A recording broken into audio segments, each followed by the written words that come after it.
Hello बच्चों। तो हम आज क्लास 9th का कंप्यूटर का एनुअल एग्ज़ाम का क्वेश्चन पेपर सॉल्व करने वाले हैं। आप भी अपना मिलान कीजिए, कितना सही किया आपने, इससे आपको अंदाज़ा होगा कि आप कितना अच्छा कर रहे हैं और आपको अभी और कितना अच्छा करना है। क्योंकि बोर्ड में आप सिक्सर ना लगा तो क्या लगा। समय 2.5 घंटे, सभी पर हल करने अनिवार्य हैं। क्वेश्चन नंबर 1 है, भाषा अनुवादक है। भाषा अनुवादक है ये कंपाइलर। भाषा अनुवादक कंपाइलर को कहते हैं।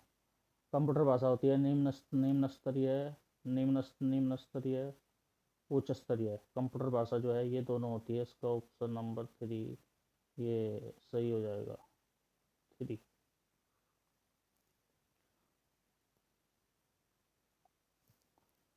जो व्यक्ति कंप्यूटर के लिए प्रोग्राम लिखता है उसे क्या कहते हैं? उसे कहते हैं प्रोग्रामर। किसी एल्गोरिथम को चित्र के रूप में प्रदर्शित करने पर क्या बन जाता है? ये बन जाता है फ्लो चार्ट। मैन कितने क्षेत्र में कार्य करता है? जो नेटवर्क होता है मैन, वो 100 किलोमीटर के दायरे में कार्य करता है। लैन, लैन की फुल फॉर्म यहाँ पर पूछी गई है। ये होता है लोकल एरिया नेटवर्क। ओआरजी प्रयोग होता है कमर्शियल के लिए। आपने देखा होगा कि जैसे डॉट कॉम होता है।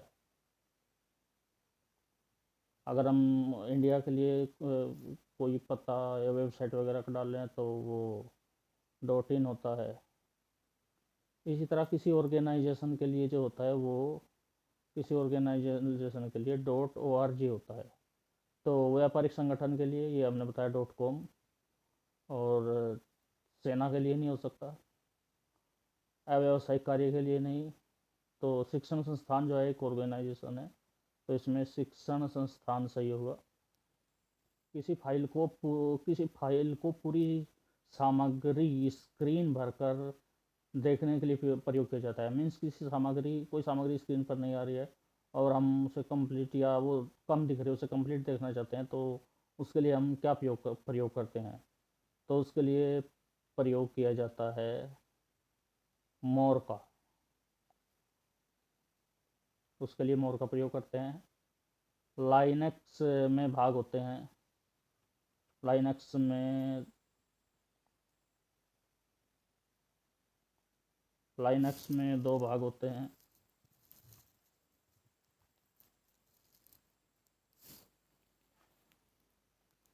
लाइनक्स की सबसे ऊपरी डायरेक्टरी का क्या नाम है?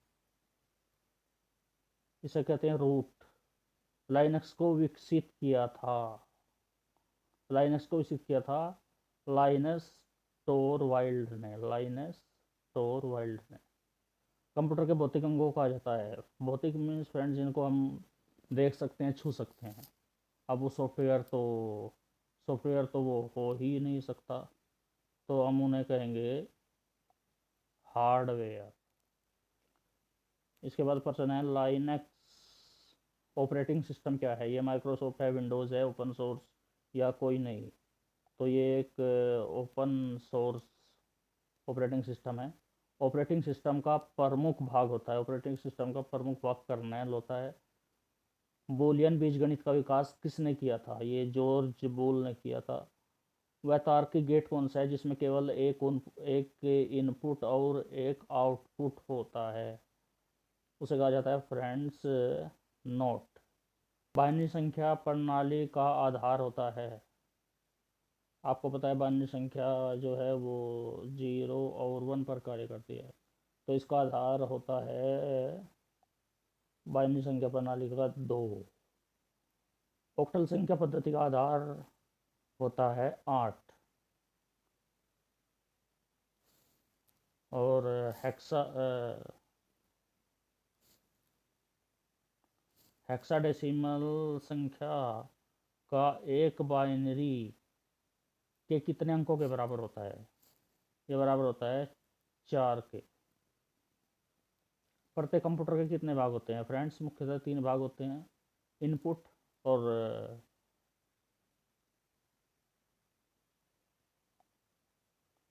इनपुट जो हम देते हैं, उसके बाद जो वो प्रोसेस करता है उसको, और फिर उसके बाद आउटपुट। संचार तंत्र के अवयव। सं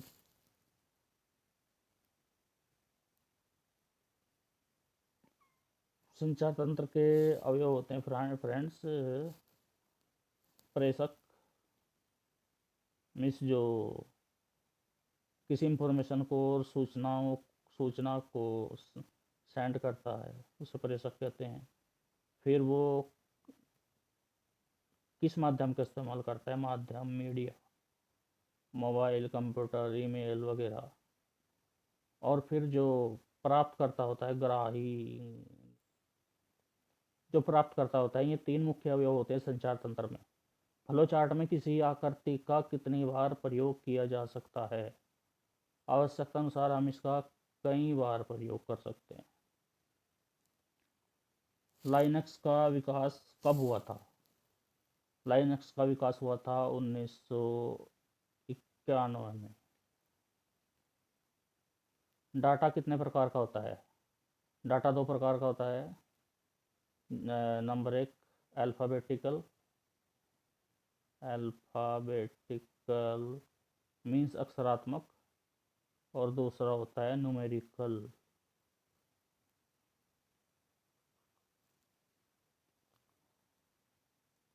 रोम का पूरा नाम लिखिए। रोम।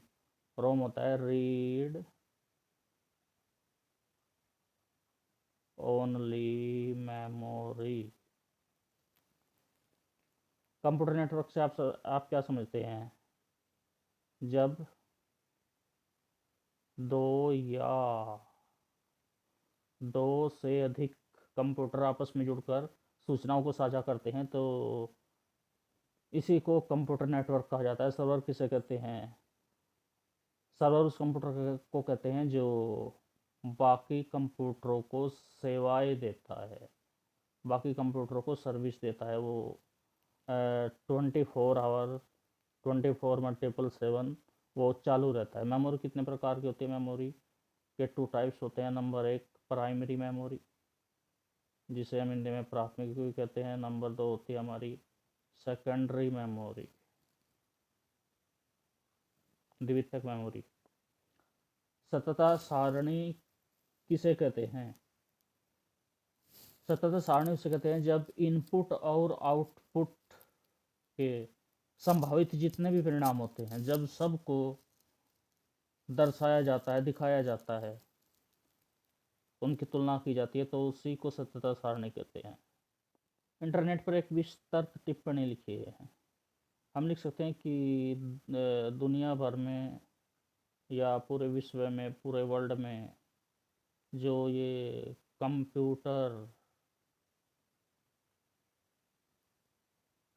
आपस में कनेक्ट हैं, जिससे सूचनाएं बहुत फास्ट, बहुत तेज़ी से हम ले दे सकते हैं, एक दूसरे तक पहुंचाई जा सकती हैं, ये सब इंटरनेट का ही कमाल है। इंटरनेट से अब बहुत कुछ आसान हो गया है। इंटरनेट से हम अब ऑनलाइन एजुकेशन भी लेने लगे हैं, ऑनलाइन शिक्षा इंटरनेट से चल गई है, ऑनलाइन बिजनेस होने लगे हैं इंटरनेट से। सोशल मीडिया ने तो धूम मचा रखी है। ये सब इंटरनेट का ही कमाल है। और अब बैंकिंग में ख़ास तौर से जो रेवोल्यूशन आया है, ये सब इन सब को शामिल करते हुए एक एक लाइन लिख देंगे, इसका उत्तर हो जाएगा। ये सब इंटरनेट ही का ही कमाल है। अब इसमें नेक्स्ट क्वेश्चन है, एंड गेट की सत्यता सारणी व लॉजिक गेट बनाइए अथवा लाइनक्स एम एस डॉस में अंतर लिखिए। चलिए इसे देख लेते हैं, लाइनक्स एम एस डॉस में क्या अंतर है। लाइनक्स क्या है? ये एक ओपन